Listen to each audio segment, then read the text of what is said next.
يا جماعة الخبر اللي هنقوله ده ما يسمعهوش أي حد بيعاني من أمراض القلب أو السكر أو الضغط، وقد أعذر من أنذر. في سويسرا حتى ينعم المواطن السويسري براحة البال في الحياة ستوزع الأموال لجميع الناس سواء كانوا يعملوا أو لا، فقد تقرر أنه مع نهاية هذه السنة دفع راتب شهري من الدولة قيمتها 2800 دولار لجميع مواطنيها حتى ينعموا براحة البال في الحياة بدون أي قلق بشأن الأموال. واحتفالا بهذا الخبر الحكومة السويسرية سترمي في الشوارع 200,000 دولار. أنا لو منه أشهر إسلامي على الهواء وأقرأ الموعظتين في النشرة، لكن هم ما كانوش يعرفوا أبدا أنها تترجم وتوصل لأمثالنا من ضعاف النفوس. بس يا جماعة الكلام ده مش سليم، وعيب أبقى قاعدة مع دكتور أحمد عمارة حلقات وحلقات ما يتمرش فيها التربية وأبقى مقتنعة أن الفلوس هي السبب الرئيسي لراحة البال في الحياة والاستمتاع والروقان، لأن بيني وبينكم في معاني أعمق كتير جدا في الحياة قادرة أنها تصنع منك أسعد إنسان في الدنيا. لو فهمنا الدنيا وفلسفتها صح هتتحول لإنسان لا يحزن ولا يخاف، في سكينة دائمة وروقان. واستعد إن الكل هيقولك يا بارد، طنش خالص، لأنك بالعكس في الحقيقة إنك هتكون إنسان بيعرف يلعبها صح، بييسر على نفسه كل الأمور عشان يعرف يستمتع بحياته. وإحنا بكل بساطة ما لقيناش له اسم غير بارد. ينفع كده؟ يعني إيه استمتاع بقى؟ بيسموه بارد، بيسموه ما بيحسش، بيسموه اسماء سلبيه، وبالتالي اي اسم سلبي هتطلقه عمرك ما هتبقى زيه، انت حر. اهلا بيكي. اهلا بيكي يا دكتور احمد. يعني ايه استمتاع؟ انا حاسه ان الحلقه دي برضه هتبقى من الحلقات بصي هقول لك حاجه. الاستمتاع معناها ان انا واعي ان الحياه ليست شيء الا لعبه، فانا بلعبها بروقان. فايا كان اللي بيحصل بكون مستمتع وبفكر ازاي اوصل اللي انا عايزه رغم كل اللي انا موجود فيه، فانا مستمتع ايا كان. طب ويعني ايه بارد؟ عشان نقول للناس يعني ايه برضه. بارد؟ الشخص البارد هو الذي لا يستشعر اي احساس، لا ايجابي ولا سلبي، فاسمه بارد. ولا ياخذ اي رد فعل. بارد. يعني ايه بارد؟ يعني لا بيفرح ولا اقرب بيزعل. للسلبيه يعني. ولا بيفرح ولا بيزعل. ولو حصل اي حاجه ما بياخدش رد فعل. بارد. الانسان السوي، وركزوا في الحته دي كويس قوي، الانسان السوي هو الانسان اللي استمتاعه اكتر بكتير من حزنه، واطمئنانه اكتر بكتير من خوفه. الانسان بقى اللي بيعمل الدين صح ده اعلى من سوي بكتير. حلو كده؟ وبالتالي ليها درجات، في بقى صالحين، في صديقين، في شهداء. خلاص؟ تمام. وكلمة شهداء طبعا غير المعنى اللي انتوا فاهمينه، دي حاجة تانية يعني. معايا؟ الشهداء صحيين مش ميتين. والله. وبالتالي ده كده على المشي يعني. بعدين. وبالتالي لما انا كل ما ارتقي الى ان اصل لدرجات اعلى في عملي للدين او التشريعات اللي ربنا مديها لي بقى، هوصل لمرحله ان انا لا خوف عليا ولا بحزن اصلا، ابقى مستمتع على طول. يبقى درجات الالم او الحزن لا تذكر كل شهرين 3 مره، كل سنه مره. طبعا مستحيل حد يجيبها 100%، لان الانسان لازم يغلط، لان كله بني ادم خطاء، فمستحيل حد يوصل 100%. ولكن هتبقى نادره قوي.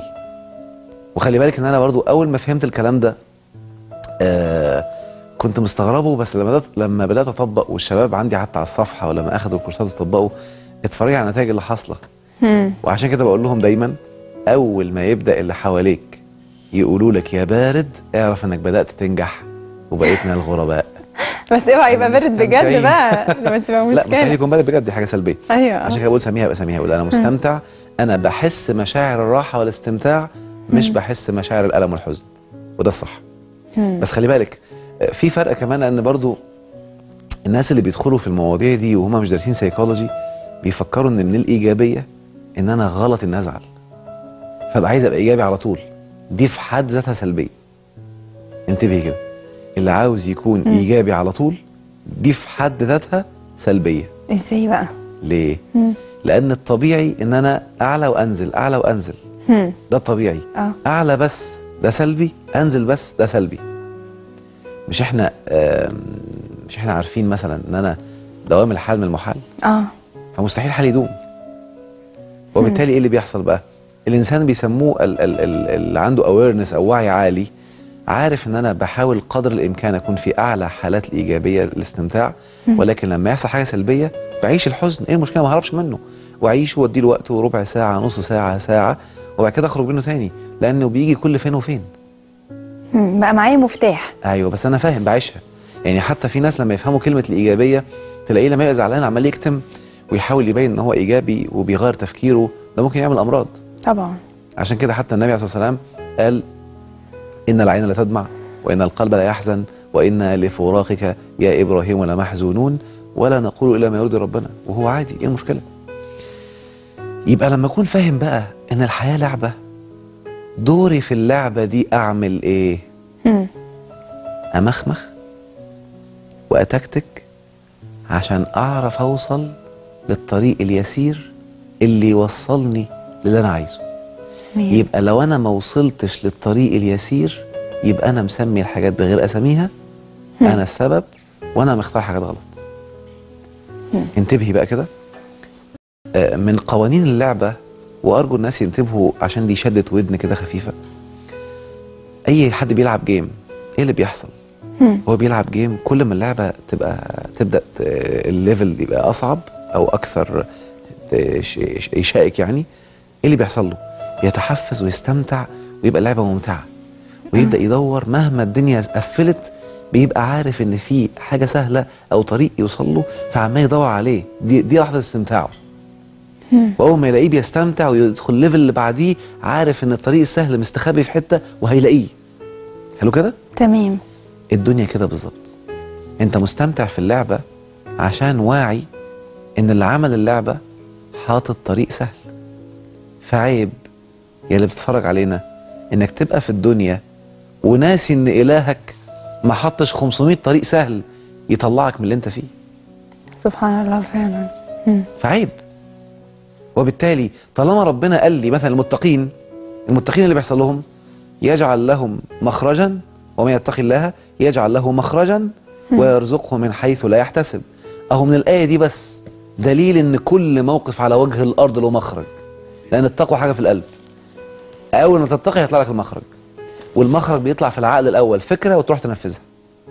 حلو كده؟ المخرج بيطلع في العقل الاول في شكل فكرة وتروح تنفذها بعد كده. ولكن اللي بيحصل بس شرط للمتقين. ايوه، ده مثال مثلا معايا.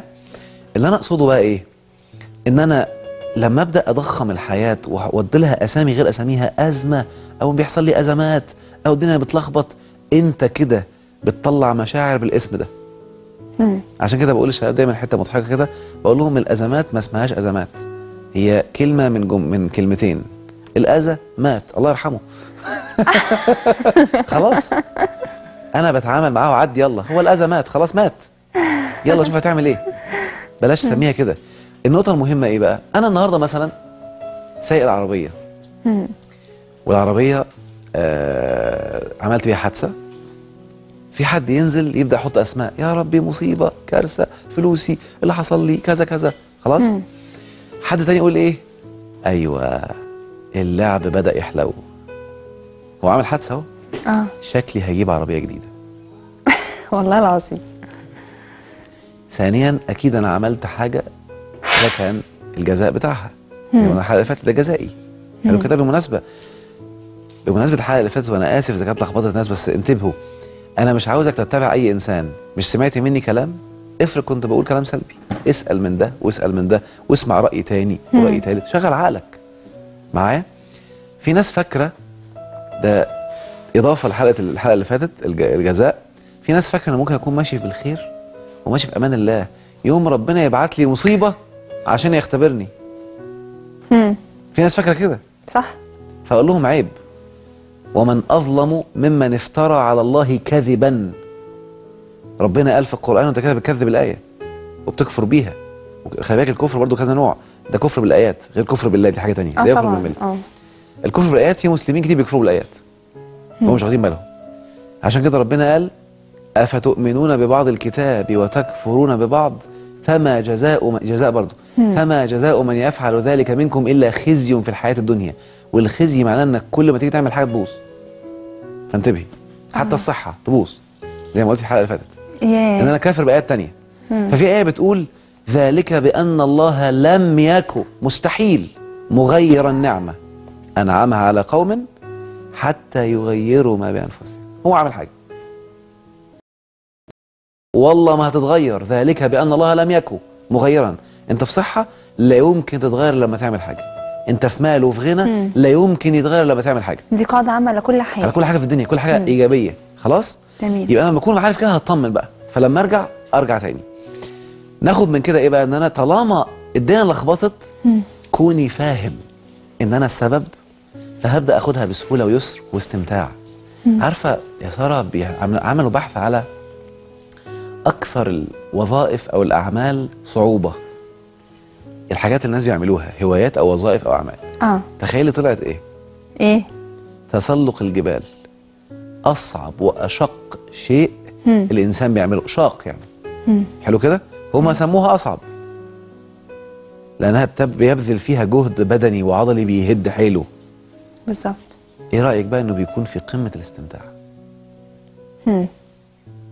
رغم انه عمال يطلع جبل بيتهد حيله وبينهك ولكنه مستمتع. فما بالك بحد قاعد بيعمل حاجه ما فيش فيها اي حاجه تساوي طلوع الجبل. لو حد اتسلق مره هيعرف معناها ايه.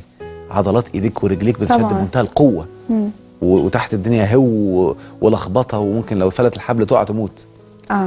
في حد غيره بقى قاعد في شغله وحاسس بانه مخنوق والدنيا بايظه بسبب الاسم اللي انت حاطه. سميها بقى سميها. اقول لكم على سر كمان، وسر يمكن يلخبط ناس كتير، بس انا بقى عايز اقوله علشان تدرك الصوره كامله باساميها الحقيقيه. طالما انا عندي مرض يبقى انا دلوقتي في الحاجات اللي حواليا عندي علاج ليه، بس انا ما اعرفوش. وفق الحاجات اللي حواليا، في اسرتي، في القريه بتاعتي، في البلد. لا مش حواليا مش فاهماه، بس ممكن نطلع فاصل ونرجع نفهمها بايضاح اكتر. نطلع فاصل ونرجع تاني ان شاء الله.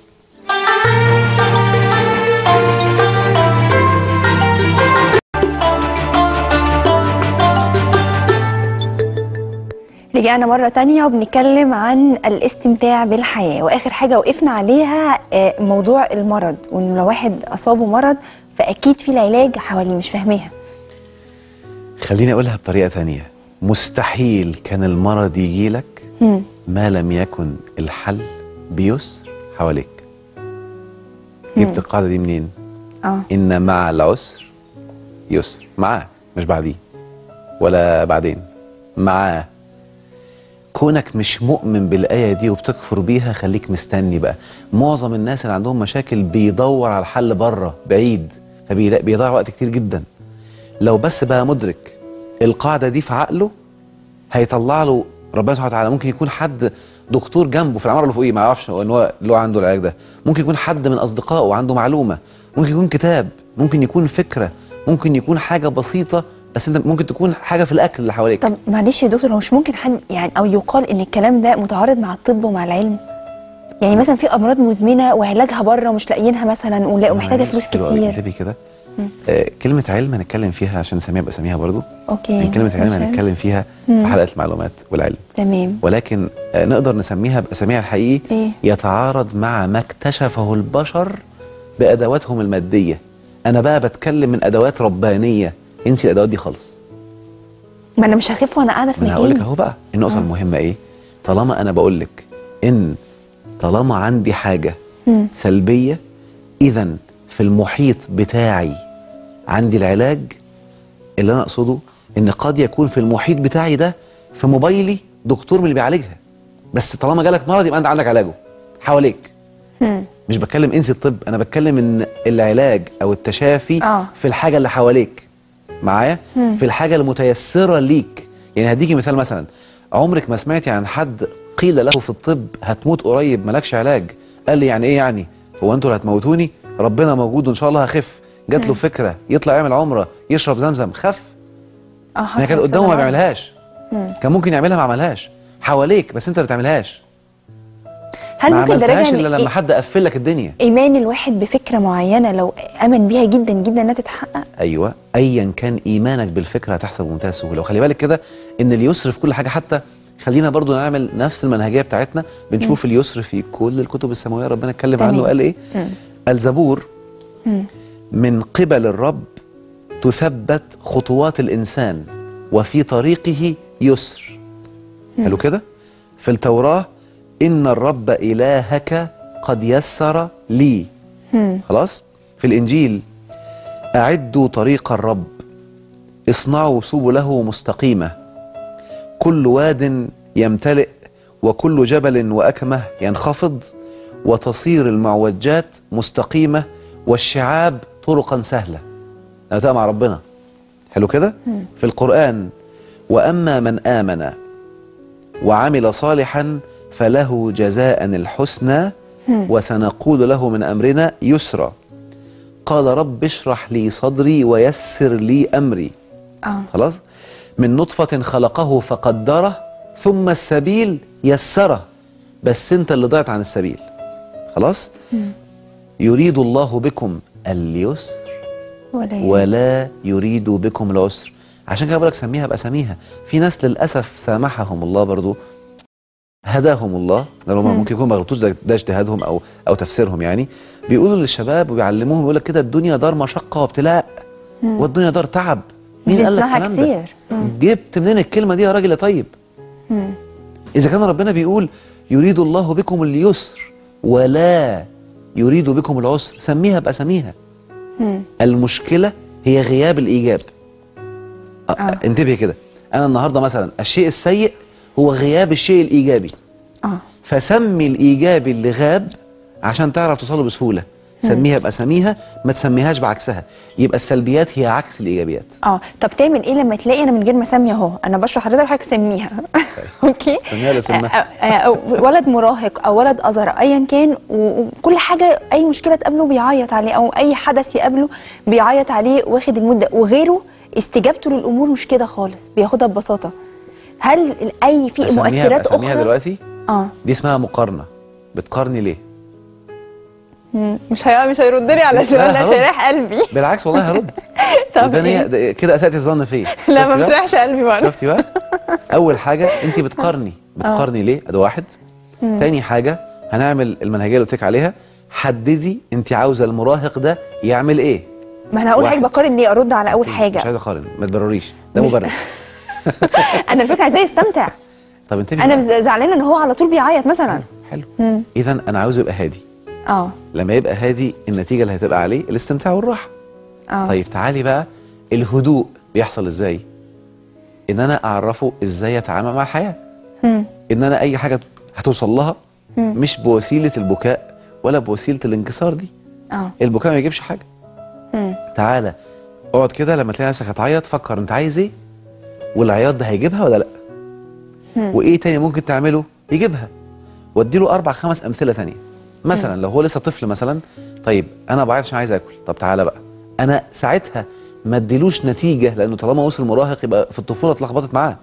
طالما وصل مراهق وهو لما عايز يعوز حاجه بيعيط، معناها ان هو متسجل في عقله ان البكاء وسيله لاستجابه الاخرين.